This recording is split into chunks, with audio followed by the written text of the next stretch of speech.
सभी साथियों को सभी चयनित साथियों को बहुत बहुत बधाई कि वो जो है नॉन आरसीआई वाले जिनका ऑथेंटिक जिनके पास जानकारी थी, जिनके पास वास्तविक आरसीआई डिप्लोमा था, उन्हें वास्तविक पद के जो हकदार थे उन्हें मौका दिया जाएगा। क्योंकि यहाँ पर जो जज साहब ने फैसला दिया है वो बहुत ही न्याय संगत है। ये उनके साथ न्याय हो रहा है जिनके पास वास्तव में आरसीआई डिप्लोमा है। हाँ, इसमें ईएसबी की गलती मानी जा सकती है कि उनके द्वारा सीआरआर नंबर अपलोड उस समय नहीं करवाए गए। अगर ये बात वहाँ पर ही क्लियर हो जाती तो इतना समय इन चीज़ों में नहीं लगता।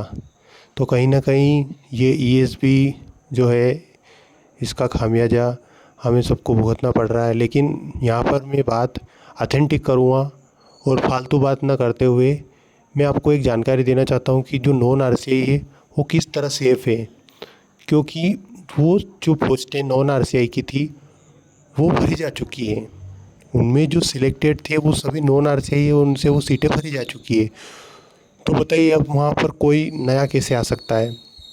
अब जो 3200 पोस्टों की बात हो रही है जो आरसीआई वाले हैं, तो उनमें कितने लोग 14,000 में से वो भरेंगे और किसके पास वास्तविक डिप्लोमा है और कैसे उनके ऊपर जो है वो मेरिट 3200 पोस्टों में भरेगी।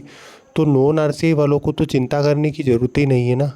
बार बार यही सवाल पूछ रहे हैं कि नॉन आरसीआई वालों को किसी प्रकार का प्रभाव तो नहीं पड़ेगा। तो बिल्कुल भी नहीं पड़ेगा। आपको घबराने की ज़रूरत नहीं है। क्योंकि जो आरसीआई डिप्लोमा प्राप्त है वो जो वास्तविक डिप्लोमा जिनका है वो ही मेरिट में 3200 पोस्टों के हकदार रहेंगे।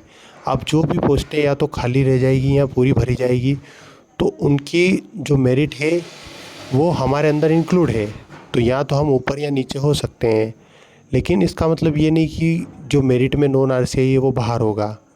क्योंकि हम लोग इस लिस्ट में एक एनालिसिस कर चुके हैं कि लगभग 60 से 70 नंबर वाले कुछ 80 से 100 लोग हैं और बाकी लोग जो हैं वो 50 से बोनस अंक प्राप्त करके 50 नंबर के इर्द गिर्द है। तो 50 नंबर के आसपास कहीं ना कहीं देख रहे हैं कि सिलेक्शन आरसीआई वालों का हुआ है।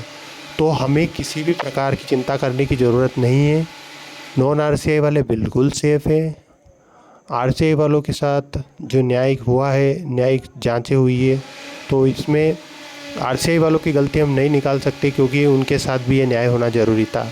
हाँ, हम इसमें ईएसबी को गलती में मान सकते हैं क्योंकि उनके द्वारा सीआरआर नंबर अपलोड नहीं कराए गए। साथ ही अदर स्टेट के एग्ज़ाम को देखते हुए हम देखते हैं कि वहाँ केंद्रीय विद्यालय हुआ या बिहार स्टेट में हुआ तो वहाँ पर सीआरआर नंबर उनके अपलोड कराए जा रहे हैं। तो ये गलती जो है ये बहुत बड़ी गलती है। इनकी वजह से आज हमारा जो है वो भर्ती प्रक्रिया डिले हो रहा है। तो कहीं ना कहीं हम लोगों को सिर्फ ये प्रयास करना चाहिए मेरिट आने के बाद कि हमारी डीवी जल्द से जल्द शुरू हो जाए।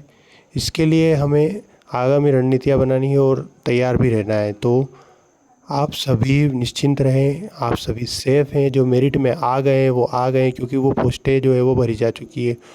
किसी भी प्रकार से आपको घबराने की चिंता करने की ज़रूरत नहीं है। आरसीआई से जो डिप्लोमा प्राप्त हैं वो रियल कौन है इसका पता हमें 8 जुलाई के बाद पता चल जाएगा। तो 15 दिन का समय दिया है। जो भी अपलोड करेगा, और आप लोगों ने डाटा देख ही लिया होगा कि रियल आरसीआई वाले एमपी में कितने हैं। तो इससे साफ जाहिर होता है कि हम लोग जो है एक निश्चित दायरे में अपने आप को कह सकते हैं कि हम लोग बहुत सेफ़ हैं जो नॉन आरसीआई वाले हैं।